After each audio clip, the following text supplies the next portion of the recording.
오늘은 머리도 좀 식힐 겸 좀 재미있는 주제로 말씀을 드리겠습니다. 한국 사회는 왜 이렇게 욕이 발달되어 있는가? 그것이 오늘의 주제입니다. 이렇게 물어볼 것입니다. 그럼 다른 나라에 욕이 없나요? 네, 다른 나라에도 욕이 많이 있습니다. 그런데 보통 동물에 비유하거나 또 욕이 거의 발달되어 있지 않은 나라도 많습니다. 가령 일본 같은 경우 우리말로는 거의 욕이 아닐 정도가 욕입니다. 일본 사회에선. 예를 들어서 바보, 짐승, 이 정도가 일본에서 욕입니다. 우리나라에선 그냥 일상적으로 많이 쓰는 말이죠. 또 서양의 욕, 보통 외설적인 욕이 많습니다. 성에 비유된 욕들이 많고요. 여러 나라의 욕들을 이렇게 살펴보면은 우리나라가 정말 다양하게 발달되어 있는 것은 사실인 것 같습니다. 가령 동물에 비유하는 욕도 하고요. 외설적인 욕, 저주 섞인 욕, 이걸 좀 유튜브에서 말씀을 드릴 수가 있는지 모르겠는데, 큰 병에 걸리라는 욕, 그러니까 연병할 뭐 이런 욕들 있지 않습니까? 이러한 욕들도 합니다. 사회과학에서는 크게 이제 양적 연구 방법하고 질적 연구 방법이 있습니다. 양적 연구 방법은 주로 통계적인 방법이고요.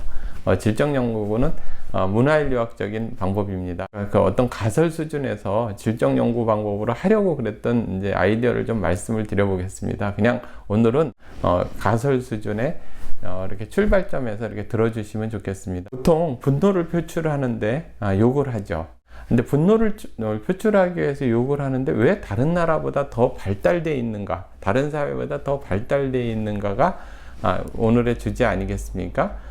그렇다면 첫 번째는 이런 겁니다. 일반적으로 성에 비유하는 거라든지 아니면 동물에 비유하는 욕은 굉장히 많습니다. 그런데 아주 저주 섞인 욕 같은 경우에 있어서는 이런 겁니다. 우리 사회가 이전서부터 굉장히 씨족 사회고요. 여러 세대가 같이 삽니다. 혈연 중심으로 촌락이 구성되어 있습니다. 족보를 따지고요. 많은 갈등 요인이 있습니다. 반면에 유목민족이라든지 이러한 사람들은 끊임없이 이렇게 떠돕니다. 그러니까 그때그때 해결하면 되죠. 정말로 갈등이 생기거나 화가 나거나 그러면 이렇게 상대편을 이렇게 제거해 버리면 되는 거죠. 아니면 자기가 떠나면 되는 거죠. 간단합니다. 총으로 쏘든지 아니면 내가 떠나든지 아니면 내가 이제 총에 맞든지, 또 마찬가지로 활도 마찬가지겠죠. 그런데 우리는 굉장히 여러 사람들하고 한 집단에서 또 그렇게 함부로 할 수도 없는 사람들하고 이렇게 있어야 합니다. 그러니까 얼마나 속이 부글부글 끓겠습니까? 예를 들어서 사촌이 같이 이렇게 같은 며느리들끼리 산다든지 같은 집안에 사는데 우리 애를 막 때리는 겁니다. 촌수가 높아가지고 그걸 함부로 말리기도 어렵고 또 뭐 야단을 치기도 못해요. 그리고 예의 없는 소리를 막 한단 말이에요. 뭐 대학에 떨어져 갖고 왔는데 그 공부를 안 하더니 잘 됐다는, 그렇게까지는 얘기를 안 해도 기분 나쁜 소리를 한단 말입니다. 그러면 그 앞에서는 싸우지를 못하지만 돌아서서 저주 섞인 얘기를 하는 거죠. 그리고 다시 돌아서서 또 공손한 며느리로 또 공손한 그 손 아래 동서로 이렇게 살 수밖에 없는 혈연과 씨족 이렇게 얽혀 있는 거죠. 그러면 이렇게 질문을 할 겁니다. 이렇게 조직사회에서 얽혀서 같이 사는 것은 뭐 일본이나 이런 데도 마찬가지일 테고, 일본은 더욱더 자기의 역할을 굉장히 중요하게 여기면서 조직에 있어서 딱 한국보다 더 짜여진 틀에 살고 있지 않은가. 그런데 그거는 어떻게 설명을 할 것이냐. 문화인류학적인 접근 방법이 그렇습니다. 보통 이렇게 하면 처음에 공통점을 찾고 그 다음에 이제 차이점을 찾고 그 왜 공통점이 나타나는지 또 왜 차이점이 나타나는지 이제 그런 거를 중심으로 계속 찾아나가면서 설명을 하는 거거든요. 그러면 이런 설명이 또 가능한 겁니다. 그 사회, 그러니까 그 제3의 요소가 있는 거죠. 어떠한 사람이 어떠한 행동을 하는 거에 대해서 허용적이냐 허용적이지 않느냐에 따라서 어떤 사람은 그것을 굉장히 표출을 하고 어떤 사람은 표출하지 못합니다. 가령 일본에 있어서는 다른 사람한테 굉장히 피해를 준다든지 폐를 끼친다든지 그런 거를 굉장히 싫어하고 죄악시합니다. 그래서 반드시 이렇게 매너를 굉장히 중요하게 여기죠. 절대로 폐 끼치지 말라. 그리고 자기의 감정을 지나치게 드러내지 말라. 그것은 상당히 무례한 행동이다 이렇게 가르칩니다. 그 요소가 그 분노보다 더 그 압력이 강한 겁니다. 그러니까요, 같은 이제 욕을 하려고 그러다가도 어떤 압력이 더 강하느냐에 따라서 자제하고 어떤 쪽은 자제하지 않는 겁니다. 사람들이 이렇게 운전을 이렇게 하고 가는데 차선을 변경하려고 그러면 일부러 그 방해를 하죠. 와서 전속력으로 스포츠카로 돌변해서 차선 변경하는 사람을 못 들어오게 확 방해하죠. 그러면은 그것이 일부러 새치기를 해서 들어가려는 것도 아니고 꼭 불가피하게 차선을 변경해야 되는데 뒤에서 방해를 해서 거의 생명의 위협을 느낍니다. 그렇게 운전하는 사람들이 많지 않거든요, 다른 사회에 있어서는. 그럼 이건 도대체 왜 그런가? 이런 생각을 한 적이 있습니다. 그래서 이제 인구 밀도의 문제가 아닌가, 좁은 지역에서 한국 사회는 너무 많이 살고 있기 때문에 그런 것이 아닐까, 이런 생각을 했습니다. 그러다 이제 동경회를 출장을 가서 보니까 동경회는 정말 많은 사람들이 붐비거든요. 그런데 그런 일이 존재하지 않습니다. 심지어 이렇게 우리는 서울역이라든지 아니면 수서역에서 이렇게 또 지하철역에서 이렇게 걸어갈 때 진행 방향이 있는데 서로 신경 안 쓰고 지나갑니다. 요즘 아주 휴대폰을 밟고 나만 두고 부딪히든 말든 지나갑니다. 거의 속도 조절을 해서 다른 사람을 좀 피해 준다거나 아니면 부딪힐까봐 염려를 한다거나 아니면 행동 반경에 남한테 피해 줄 그런 거에 대한 배려는 우리 사회는 없습니다. 지금 오해하지 마십시오. 한국 사람들이 나쁘다는 게 아닙니다. 그런데 일본에서는 끊임없이 이렇게 일본 사회에서는 끊임없이 그거를 안 보는 것 같이 하지만 다 보면서 지나갑니다. 내 속도가 이 정도로 가고 그러면 저쪽에 오는 사람하고 부딪힌다. 그러니까 속도를 약간 줄이고 또 이렇게 약간 돌아간다. 아니면 또 마주오는 사람하고 부딪힐 수 있으니까 돌아간다. 그리고 거기는 이제 좌측 보행을 하죠. 좌측 보행을 철저히 지킨다. 뭐 이런 배려가입니다. 그러니까 한국 사람들이 기본적으로 무례해서 그렇고 일본 사람들이 원래 이렇게 매너가 좋아서 그런 게 아니라 그 사회의 이제 수용 정도입니다. 그 사회는 그러한 것이 굉장히 수용할 수 있었다. 또 한쪽에서는 이제 그러니까 수용이 안 된다. 이것은 술 먹고 나타나는 행동도 마찬가지입니다.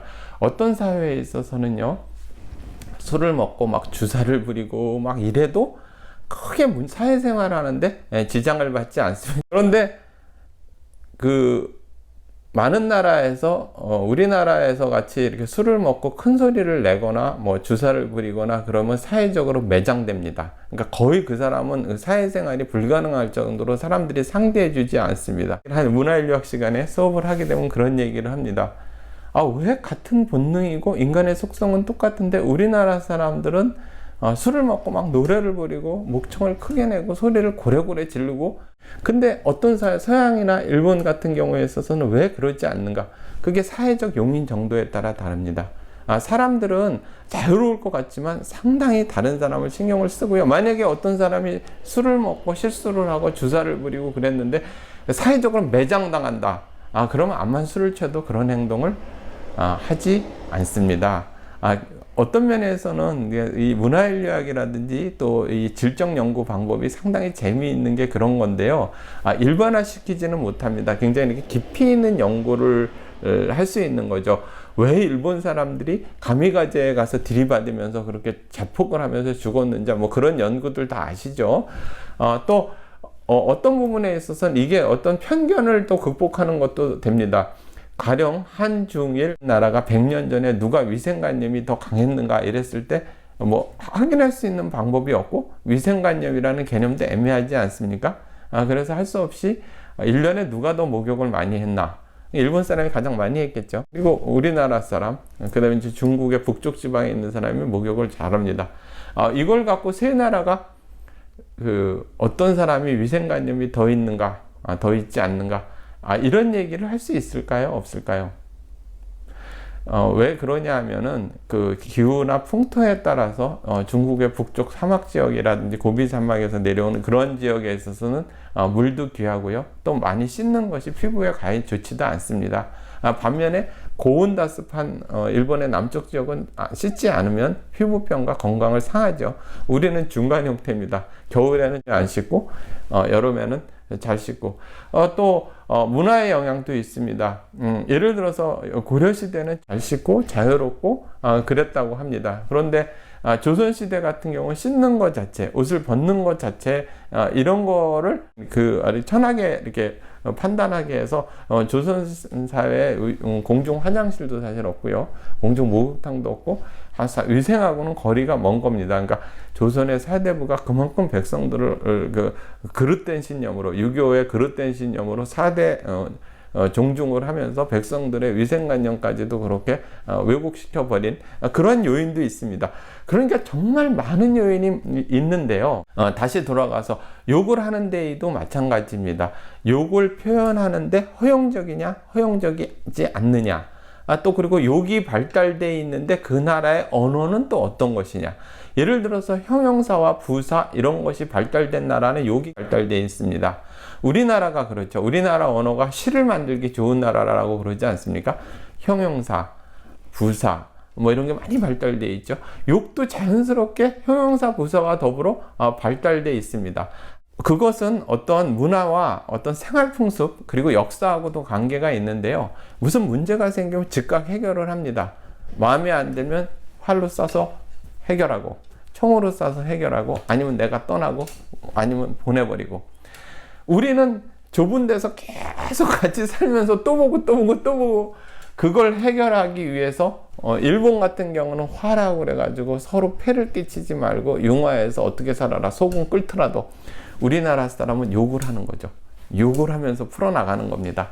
그리고 욕을 하면은 또 그 다음에 욕을 했다 하더라도 또 잊어먹고 또 살고, 그래서 많은 나라 사람들이 도저히 이해를 못하는 부분이 있습니다. 이민을 가서요, 우리나라 사람들은 이제 이런 거를 제가 말씀을 드릴 수 있는지 모르겠는데 뭐 이렇게 죽인다 이런 얘기를 많이 하지 않습니까? 그걸 영어로 그대로 해서 욕을 한 거예요. 미국에 가가지고.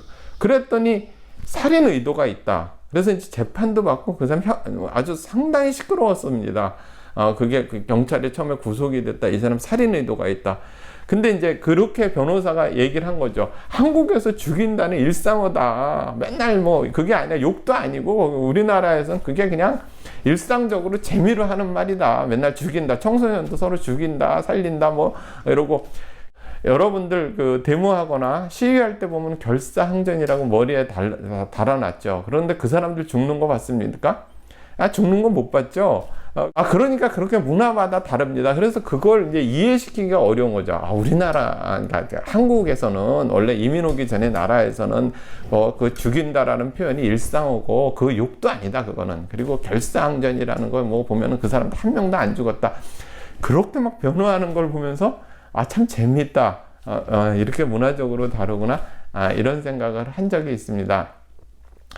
오늘 좀 이렇게 재밌으시라고 이 얘기 저 얘기 했는데, 제가 결론은 모든 부분에 있어서 그 저변, 많은 요인들을 봐야 되는 거고요. 그것을 그러니까 일반화시키거나 단순화시키지 말고 모든 요인들을 봐야 되고, 같은 요인들이 있더라도 어떤 사회에서는 그 요인을 상쇄시키는 요인이 더 강하면은 표출하지 못하는 거고, 어떤 사회에서는 그걸 상쇄시키는 요인이 약하면은 그거를 표출하는 겁니다. 어떻게 보면 우리 사회에서는 이전까지는 너무 이렇게 본능에 가깝게 막 말을 하고 또 막 직접적인 표현을 하고 다른 사람에 대해서 신경을 쓰지 않고 표현을 하고 막 이래 왔죠. 그런 부분들은 이제 국제 매너에 맞지는 않습니다. 어떤 부분에서 이제 그것이 이제 한국의 문화다 이렇게 얘기를 할 수도 있는데요. 그러한 부분들은 젊은 세대에서 잘 고쳐나가는 것 같습니다. 많은 부분 매너도 좋아지고 있고요. 말도 좀 이렇게 부드럽게 하면서 다른 사람한테 상처를 주지 않고요. 그래서 참 세상 살기는 어려운 것 같습니다. 그냥 재미로 들어주시기 바랍니다. 물론 질적 연구 방법이나 문화인류학 시간에는 이 부분을 굉장히 체계적으로 이론적으로 설명을 드립니다. 그런데 그것은 유튜브에 이야기를 하면은 별로 이렇게 그 호응이 높지 않더라고요. 그래서 오늘 같이 좀 이렇게 이 말 저 말 이렇게 해야지 좋아하시더라고요. 그래서 오늘 머리 식힐 겸 이렇게 이런 이야기를 해봤습니다. 그러면 오늘도 잘 보내시기 바랍니다. 감사합니다.